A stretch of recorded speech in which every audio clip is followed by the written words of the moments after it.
My name is Lane McClellan. I'm the director at Crossroads here on campus, and I first met Elliot Spillers when he was a sophomore. We were both at a student org meeting. I was the faculty advisor, and I was so impressed by the comments that he made during the meeting that when he left, I said, who was that guy? I really was wanting to know more about who this Elliot Spillers was. Within a few months, we had begun to work together on our Sustained Dialogue initiative. Within another few months, I began to learn that Elliot Spillers is a guy who doesn't know the meaning of the word no. Over the years, whenever I've said, no, I don't think you can do that, it just won't work, he'd say, sure you can. And then I'd say, no, that'll never happen, Elliot. I just don't think it'll ever happen. And he'd say, sure it will. So I continued to try to learn from that positive spirit, but I'll tell you something else that's always really impressed me. Whenever I used to see him in the Ferg and it'd been a really tough week on his campaign, or he had two, and during his presidency, I'd say, wow, how you doing, bud? I hear it's been kind of tough. He'd say, nah, it's all good. So I give you Elliot Spillers, someone who has given a lot to this campus and whose determined spirit just continues to encourage me. So our solar system, our world is so vast. One of the largest objects in our entire solar system is the comet. The comet can stretch by across about 10 miles across, and its trail can extend millions of miles into space. But one of the most famous comets you probably know about is Halley's Comet. You see, Halley's Comet is a periodic comet, meaning that every 75 years is when we're able to experience its presence. Roughly once or twice if you're lucky, you'll be able to see it. Halley's Comet illustrates to us that time is our most precious resource. It illustrates to us that we cannot allow time to govern us, we must govern time. You see, many alumni and people who know me, who have met me, come up to me and they shake my hand and say, Elliot, it's an honor to meet you. You were one of the ones. One of the ones, I think in my mind. One of the ones. What does that even mean? I'm able to shake your hand because in 1976, I sat and I saw Cleopas Thomas win an election. In 1986, I saw John Merrill win. It's an honor to be in your presence. It's an honor to know you. But what makes me so special, I'm a nobody, literally. There's no secret to what's been done. None of it is a secret. But what I did decide to do was to allow myself to govern the clock and not allow the clock to govern me. So Golda Meir said it best. She of course says, I must govern the clock and not be governed by it. She was the first woman to ever be elected as the Prime Minister in Israel. President Obama says that we are the change that we see. We cannot wait for another person or time, some other thing. It's up to us to allow that change to be realized. I realized that my freshman year here at Alabama, I made the decision to unify. Made the decision to not perpetuate this stupid divide that we have in our campus, but to rather bridge it.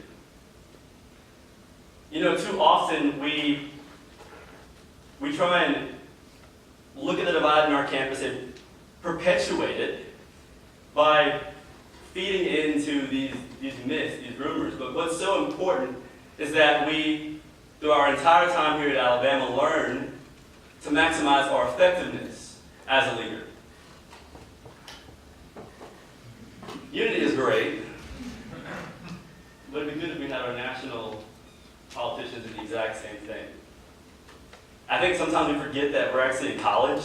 I know I forget it sometimes, but we're in college. And we go on past these four walls, and we should lead by example. We should lead our leaders, I guess. So John Maxwell, he is a world-renowned leadership guru and somebody who I just respect tremendously. And he wrote this book called The 21 Irrefutable Laws of Leadership.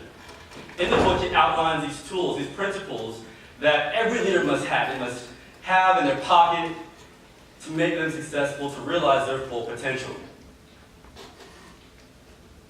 His laws are great, but as a college student, I have come to realize a few of my own on this entire journey and on things that can help us leave our legacy a little mark here on campus. So the first one is that leadership is sometimes over-glorified in my mind. I think that too often the leaders are the ones that get most of the credit, but the followers are the ones who make the leader. You know, there's something to be said about the first follower to follow that leader. Without those followers, without the courage of that first follower, no one else will be able to follow he or she. Maxwell talks about the law of influence. It is with influence that we're able to bring people onto a journey. A journey that is sometimes scary, sometimes questionable at best, but something that fuels each and every one of us. For me, I'm very grateful for the people that I've had on my team and just in support of everything. But I'll never forget the conversation that I had with my machine rep friend when I told him I was running for president.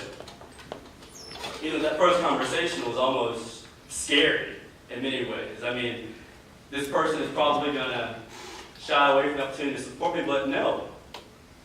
They allowed others to follow. The second is about decisions. Decisions that we all have to make. Leadership's about decisions. And to make the right decisions, we need to know what our definition of truth really is in our college experience. We have to be defined by our integrity and our character, not by the choices of the people. So, John Maxwell talks about the law of the lid. The law of the lid basically dictates that your leadership ability is the lid that determines your level of effectiveness as a leader. Say, for example, you are at an 8 of your success in education for wanting something to happen, but your ability is at a 1. You're ultimately maxed out before you even try because your ability has not been increased. Well, let's say that you grew your potential. You decided to go out and experience different opportunities and build your leadership resume. Well, then you're up at a 7.5 and your success is still at an 8, meaning your effectiveness has essentially increased from when you were back at 1.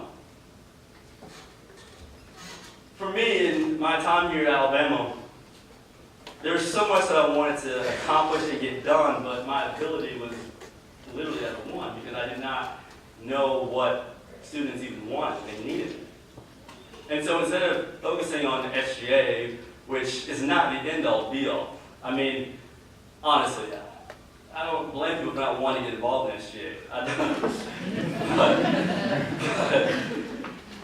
but I left out of that spirit. I went to get involved with Crossroads. I got involved with the peer leaders through FYE, through the Center for Service and Leadership, to be where the students in the campus are, to discover exactly what people needed, not what I thought they wanted. So the third principle that I'm guided by is this concept of finding the benefit in failure. I mean, I don't know about you guys, but I've failed once or twice, maybe 3 times. And it's definitely been a humbling experience because I couldn't allow it to define who I was as a person. Thomas Edison says that, I've not failed, I just found 10,000 ways that just didn't work. I had to get creative. I had to make sure that in my failures, lessons were learned. We, of course, know that failure is possible, that it might come, so why not prepare for it? Why not learn from our mistakes? The mistakes of the past. I knew that in running for any SGA election that the past would show that people just ran on that same divide. Oh, we're going to do this against this person. That clearly did not work for the past 20 to 40 years. So why not switch it up and actually try and bring people together and make some things work? So we have to ask the question, are we resilient? Are you resilient? I don't know, are you resilient? For me, this concept was brutally introduced to me at the age of 9 when I was going into my yellow belt test. I had to go from white belt to yellow belt, you didn't know that. And my instructor was preparing me for my sparring match, and I see this girl walking up in this white uniform here, and I'm thinking, okay, I got this. I got this. Her name's Olivia. She's not that intense. I get suited up. I'm ready. She literally comes at me. That's all I remember.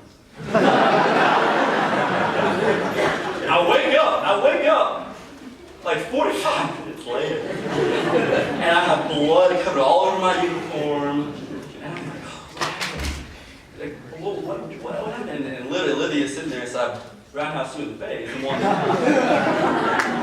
And so, in that one moment, I learned two things. I learned one, that I had to be resilient. I got back up and I finished that match, and I got my yellow belt. And today I'm a 4th degree black belt in karate. And I love it. It's been an amazing experience. And the second thing I learned was never underestimate the power of a woman. So Maxwell talks about the law of navigation. In that decision that I had to make, whether or not to get back up and fight or to run back to my dad and cry. But I decided to steer my own ship and steer my own course. What course on your time here at Alabama are you steering? And who on that ship is following you? What does that mean for you on this campus after you graduate here, in your entire life? To maximize your level of effectiveness, who do you have on there with you to support you, to navigate you and coach you on until you don't even go on left, you're going right? Anyone can steer the ship, but it takes a leader to chart the course. First-rate navigators go through a process before they even get started. What process are you allowing yourself to go through? Those failures, those setbacks. What does that mean for you in your time here at Alabama? And how are you utilizing all of those things, all those obstacles, to chart you in the course that you're destined to go on?